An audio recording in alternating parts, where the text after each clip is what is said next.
Good morning, everyone from Australia and from the other side of the world. Good afternoon to everybody in the Americas.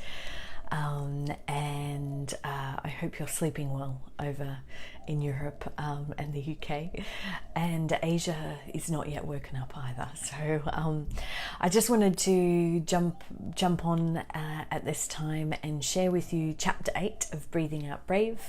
This one's a short chapter. It's on forgiveness. So I hope you enjoy it. Chapter 8, F forgiveness.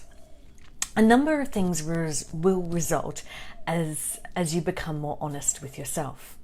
Amongst the insights in seeing relationships and interactions completely differently, you will begin to see underlying patterns and emotions that you may not want to see or that you may feel embarrassed about.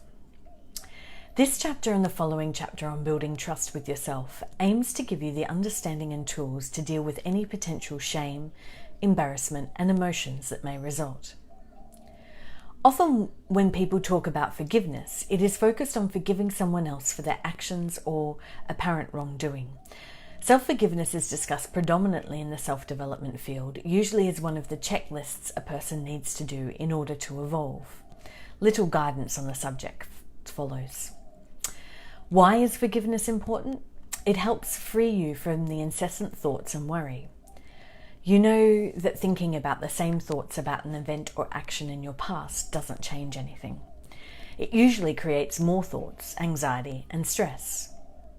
What is there to forgive? Forgiving you for all the shit you put yourself and others through. Forgiving you for the abuse you received, not recognizing or getting out of a situation sooner. Because obviously it's your fault. Obviously.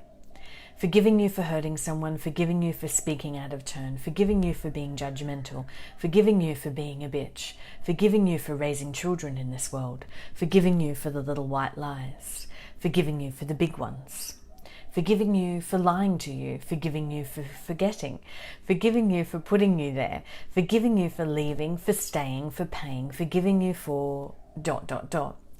There is so much to forgive yourself for, so much to apologize for, so much to feel guilt about, so much to rationalize, so much to scream about. Really, the last one. One of the most annoying comments I hear is, just let it go. Forgive and move on. Like that's possible sometimes? It gets bandied around society as if saying that is enough. People will obviously be able to do that immediately when told to do so. Has this been said to you before? How did it make you feel? Depending on the situation, how emotionally involved you were with the other person, you may A. Agree with the person who made the statement. B. Just go with the flow of the conversation and suppress your feelings. C.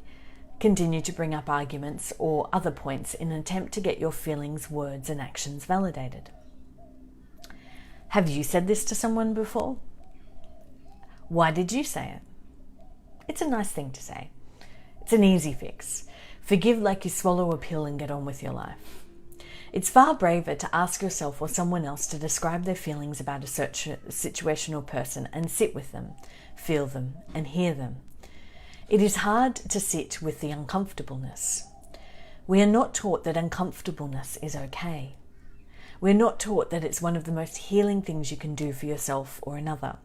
To be fully present with them and their emotions without running away or put it in the forgive and move on box. Emotions not acknowledged and felt will continue to repeat themselves. Patterns will be engraved over time. I found that when I really allow the pain of a situation I created with someone or they created with me to be fully felt, then slowly a change comes. It's not a forced change. It's not a facade. A natural forgiveness comes truly, deeply understanding why I did what I did from an emotional needs perspective, and why the other person and people did the same. But that natural forgiveness takes time. It's not forced. I don't force myself to forgive. Forgiveness comes when I'm ready, not before. And no amount of telling me to forgive can change that. I suspect that's the same for you too. So do me a favor. Please don't tell someone to forgive and move on. or just let it go, it won't happen till they're truly ready and fully processed. And no one else can decide this for them or wish the pain away. That person needs your presence. You need your presence. Your pain needs this presence. And then forgiveness becomes unnecessary. You're already complete. So take a deep breath, grab a cup of tea, and cycle inwards. You never know what you might discover. That's the end of chapter 8 of Breathing Out Brave. I hope you enjoyed it. I love that chapter. Yes, you can find the book on Kindle or on any ebook stores, any of your favorite ebook stores around the world to download right now.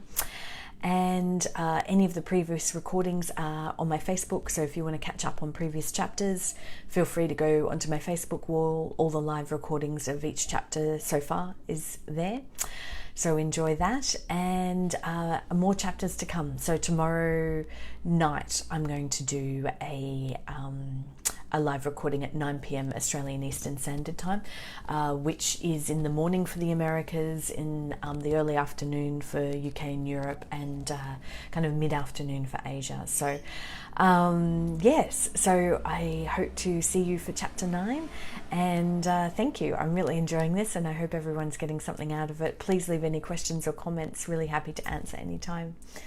Thanks so much, everyone, and have a beautiful long weekend. If you are in Christian-based countries around the world, you will have the Easter break. So I hope it's a very nourishing, quiet, beautiful, nurturing time for all of you and your families and friends. Thank you so much.